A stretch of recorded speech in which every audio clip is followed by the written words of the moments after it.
En la teoría general del proceso es importante referir lo que es el concepto de jurisdicción.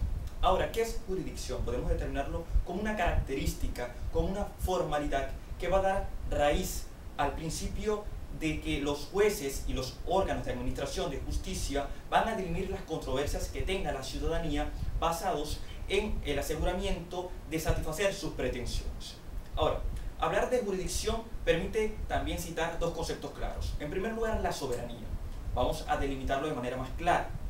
Básicamente, este concepto jurisdiccional y de jurisdicción nos permite referir que las acciones que hace un tribunal, que dictamina un juez, están atados al principio de territorialidad, es decir, a un espacio, y en el espacio donde hacen vida esos ciudadanos deben respetar y cumplir con la ley y los dictámenes que hacen las autoridades de la administración de justicia.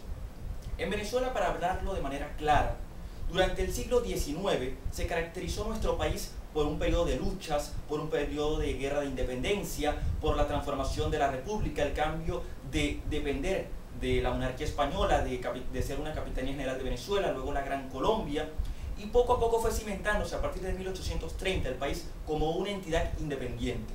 Eso daba lugar a controversias, por tanto no había una diferenciación clara entre lo que es la jurisdicción y la competencia.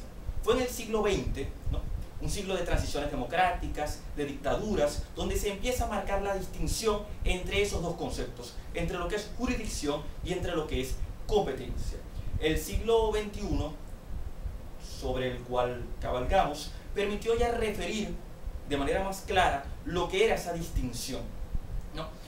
Es importante también mencionar que hacer una estructura de su análisis, un análisis de su estructura básica, es importante tocar lo que es el sujeto activo de esa jurisdicción. El sujeto activo podemos determinarlo por todos los tribunales y jueces que dictaminan y ejercen su función sobre la ciudadanía, ¿no?, con sus declaraciones, sus sentencias, es decir, su trabajo a nivel jurídico. En otra materia, el sujeto pasivo. ¿Y quién viene a ser el sujeto pasivo? Son todos los ciudadanos que hacen parte de esa jurisdicción y que están sometidos al imperio absoluto de la ley, lo que dice el Estado de Derecho, que están sometidos al cumplimiento de las normas que rigen a la República y, por supuesto, a lo que dictaminen las autoridades de la administración de justicia. Ahora, hablar de jurisdicción en su origen nos remonta al Estado. ¿Y quiénes pueden decirse fueron los creadores del Estado? Los griegos, esos pueblos antiguos, esas formaciones helenas que con sus contribuciones, con sus aportes, con sus cambios, dieron necesidad o dieron matriz a lo que era la conformación de una entelequia, de un Estado, de unas instituciones burocráticas que permitieran asegurar que la ciudadanía no ejerciera la fuerza o no ejerciera el imperio de su razón sobre o mediante la fuerza bruta, es decir, no uno atacando al otro, sino que fuera el Estado como árbitro el que actuara. Eso dio lugar a la jurisdicción, eso dio lugar a instituciones jurídicas, eso dio lugar a un ordenamiento realmente. Es también importante referir que la misma jurisdicción es lo que dio cara y matriz a darle cobijo de manera constitucional en Venezuela a la tutela judicial efectiva. Y está abrigada en el artículo 26 constitucional, también en el artículo 49 constitucional, en su numeral 1, se habla de ese acceso a la justicia, de ese derecho que tiene el ciudadano para acudir a sus tribunales y que estos, valiéndose de la jurisdicción, van a actuar en defensa del propio ciudadano. Hablar de jurisdicción nos puede también llevar a oír mencionar la jurisdicción internacional, para lo cual vienen organizaciones como la Organización de Estados Americanos, la Organización de Naciones Unidas, la Corte Penal Internacional, la Unión Europea, como formalidades o como formas e intentos de esa especie de jurisdicción o de esa jurisdicción. Podemos hablar también de jurisdicción administrativa y de jurisdicción legislativa. El cambio que se ha hecho a medida que ha crecido el Estado y que se han modificado las constituciones, que se han modificado las leyes, que han existido cambios, jurisprudencia y doctrina, nos permite hoy referir que esa jurisdicción es un principio claro del Estado de Derecho, en este caso venezolano. La jurisdicción permite que los jueces se valgan del principio claro del espacio para ejercer sus funciones. Ahora, funciones que deben tener peso para que se cumplan, que se deben ejercer en casos determinados hasta por coerción o por presión. La jurisdicción en ese campo, en esa referencia, nos lleva a términos muy claros, como son los siguientes. En primer lugar, sus modificaciones están altamente vinculadas al principio de Estado.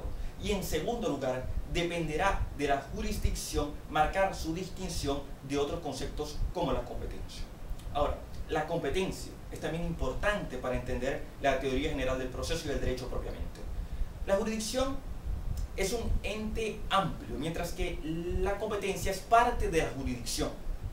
Una palabra para determinar la competencia son límites. Límites contra dos flagelos. ¿Cuáles son estos? El abuso de poder y la usurpación de funciones. Ambos de gran peso y de gran ataque contra un sistema democrático. Para ello, los griegos también fundamentaron esas ideas primarias de lo que vendría a ser la competencia. Hay características que determinan a la competencia. En primer lugar, podemos hablar de lo inderogable, es decir, un juez no puede derogar sus funciones en cuanto a su competencia. Es indelegable. Un juez no puede delegar sobre otro juez sus funciones en cuanto a su competencia.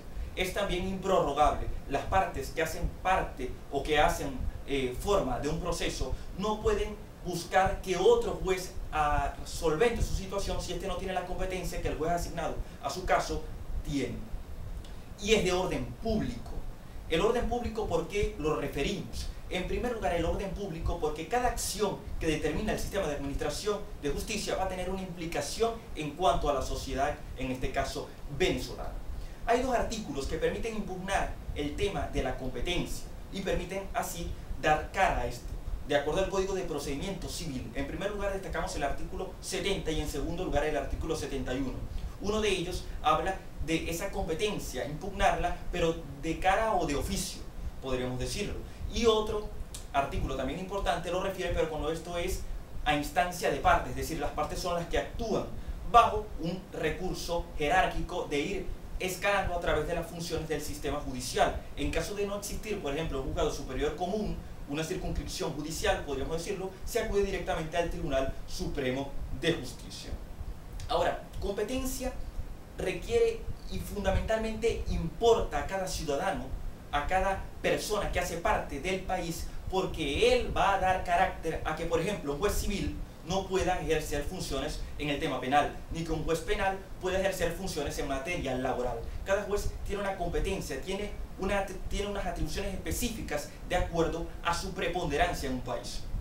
Principios como la jurisdicción y la competencia están íntimamente relacionados a la esencia del derecho, son parte fundamental y garante de que el Estado de Derecho venezolano perviva, que como lo dice la Constitución, nos garanticemos un Estado pleno de garantías absolutas, donde el ciudadano goce del acceso y de la atención del sistema de justicia para salvaguardar sus derechos y para que impere la ley como fundamento y norma suprema.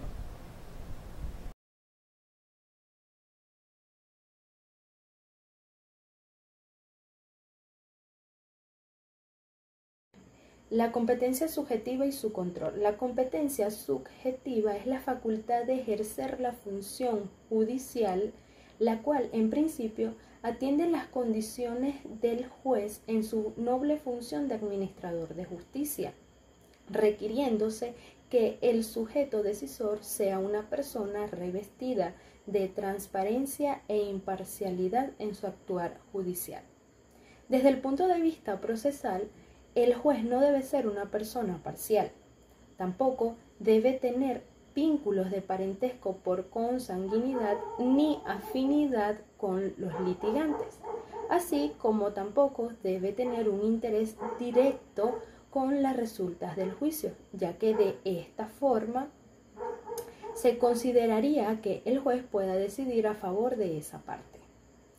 La garantía de esta imparcialidad se considera como una garantía de naturaleza procesal, consagrada en el segundo párrafo del artículo 26 de nuestra Constitución, la cual dispone que el Estado le garantizará al administrador una justicia gratuita, equitativa, expedita, accesible, autónoma, idónea, transparente y responsable.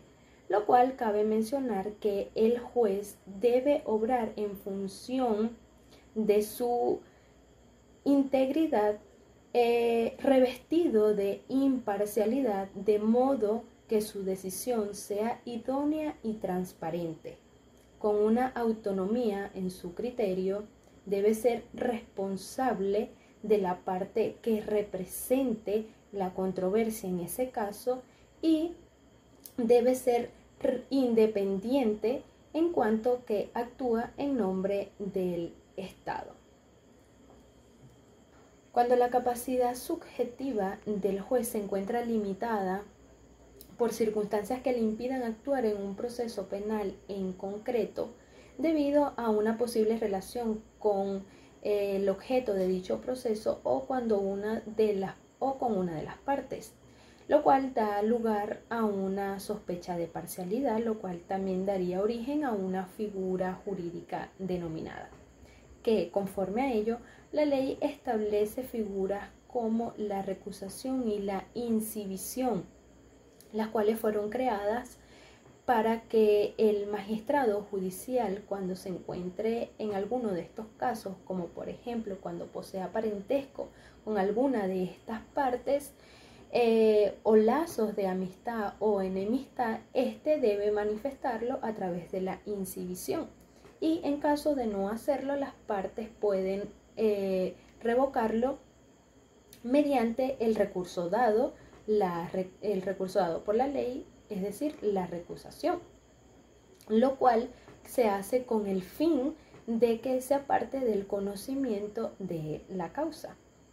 Dichas causales de recusación se encuentran establecidas en los 22 ordinales del artículo 82 del Código de Procedimiento Civil.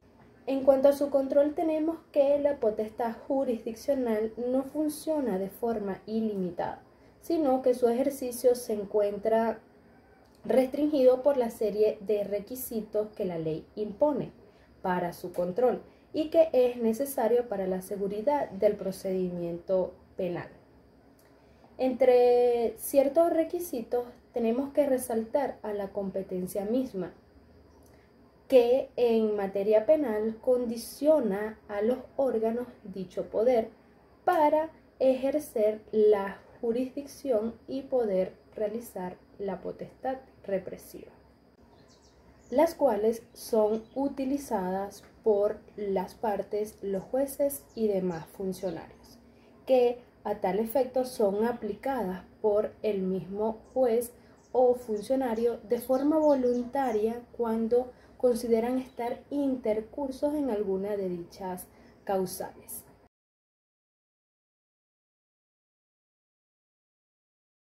Buenos días, chicos. Mi nombre es Uriel González y de manera breve y precisa os voy a explicar acerca de los tribunales que conforman la organización judicial venezolana.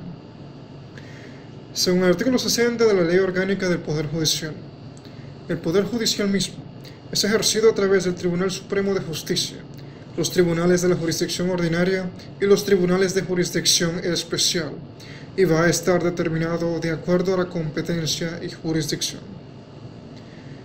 Ahora bien, entendemos que, según la estructura interna, los tribunales pueden ser colegiados o unipersonales.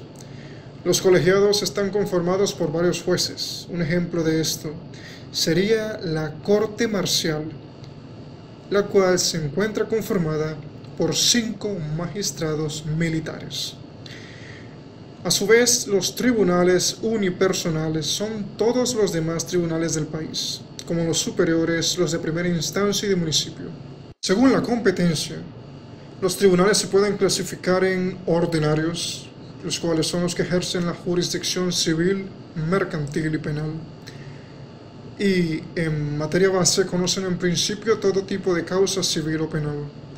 Los especiales, cuales son aquellos conocidos o cuyos conocimientos de causas están limitados a cierto tipo de controversias, tales como asuntos mercantiles del niño y del adolescente, laborales, agrarios y de índole similar. Por último, se encuentran los contenciosos administrativos, los cuales están encargados de ejercer la jurisdicción en los asuntos relacionados con las controversias frente al poder público nacional, estatal, municipal o como un todo frente a la administración pública. Como última clasificación tenemos según el grado de jurisdicción, la cual se puede dividir en tribunales superiores y en tribunales inferiores. De acuerdo a nuestra ley del Código en lo relativo al Poder Judicial, la jerarquía se puede subdividir en asuntos civiles, mercantiles y de tránsito y en asuntos penales. En lo referente a los asuntos civiles, mercantiles y de tránsito, la jerarquía en cuanto a los tribunales es la siguiente. El primero es la más alta de ellas, es la Sala Civil del Tribunal Supremo de Justicia. Le siguen los juzgados superiores, los juzgados de primera instancia, los juzgados del municipio de la circunscripción judicial del área metropolitana de Caracas, los juzgados ejecutores de medidas y los tribunales de paz. A su vez, la jerarquía en asuntos penales es la siguiente. Lo más alto tenemos la Sala de Casación Penal del Tribunal Supremo de Justicia. En lo correlativo tenemos a las Cortes de Apelaciones y a los juzgados de primera instancia.